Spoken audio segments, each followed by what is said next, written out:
when you're crucified with your hands above your head, all of eventually your wrist joints and your elbow joints and your shoulder joints all dislocate pretty quick. And your rib cage and your chest ends up bearing the entirety of your weight. And you can breathe in, but you can't breathe out. And you basically asphyxiate. And Yeshua cried out again with a loud voice and gave up his spirit. Took his last breath.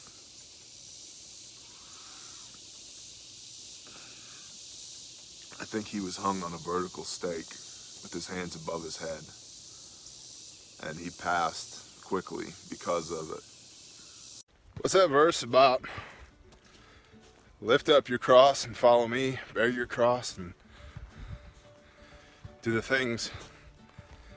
I don't know. It's some verse about hiking up the driveway with a 8-foot long cross on your shoulder, I think.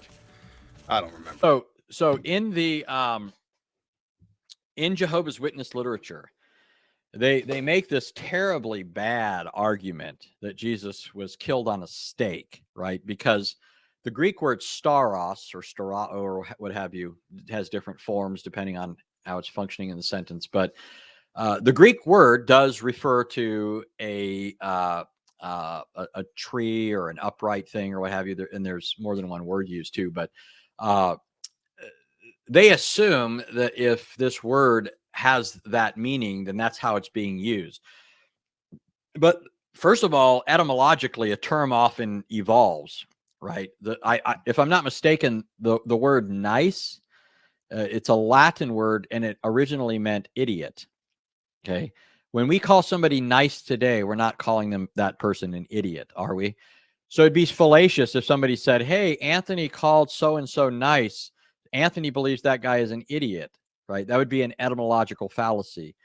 Well, it's the same sort of thing that's going on with Jehovah's Witnesses. They see that this word has reference to in earlier sources, at least in some of its uses, to an upright stake. And they assume, okay, so Jesus just died on an upright stake. There was no crossbeam. But by the way, crosses were also referred to with the same term because it used a stake, an upright stake, and then a crossbeam being attached to it. But if you look at the Jehovah's Witness literature, or if you just look at how people were, when they used a stake, if you look at how people were affixed to the stakes or attached to them, they were, if a nail was involved, the person, let me move back here. Actually, let me make my camera, let me see if I can make my camera go back. Nope, making it go forward.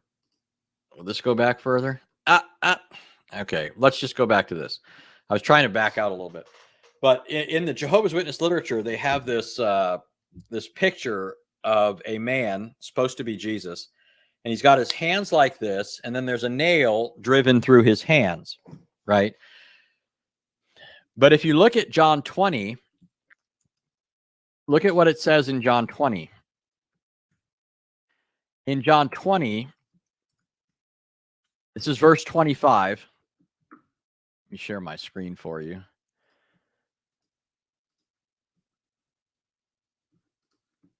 All right.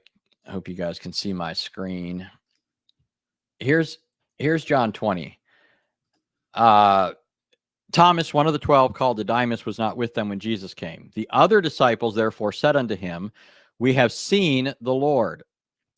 But he said unto them, except I shall see in his hands the print of the nails, and put my finger into the print of the nails, and thrust my hand into his side, I will not believe.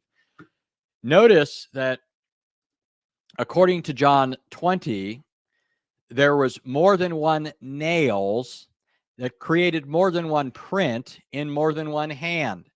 There was a cross on which Jesus was crucified. It wasn't simply an upright stake with a single nail being driven through his hands, or a spike being driven through his hands. And so that's one of many reasons to say that Jehovah's Witnesses are simply wrong with respect to the cross. There are a number of other biblical arguments that could be given for that, but it's interesting. Also, if you read Jehovah's Witness literature on this, they'll say that this notion that Jesus died on a cross comes along in the like the 4th century. I forget the exact date they try to give to this, but it's remarkable. Read the early church fathers. Okay. And many of them were Romans. You'd think they know how Rome crucified people, right? But you have people like Tertullian talking about how Christ's arms were outstretched in order to show that he was dying for the world, right? It doesn't make sense to say that they were above his head like this in order to say that he was showing by this method that he's dying for the whole world.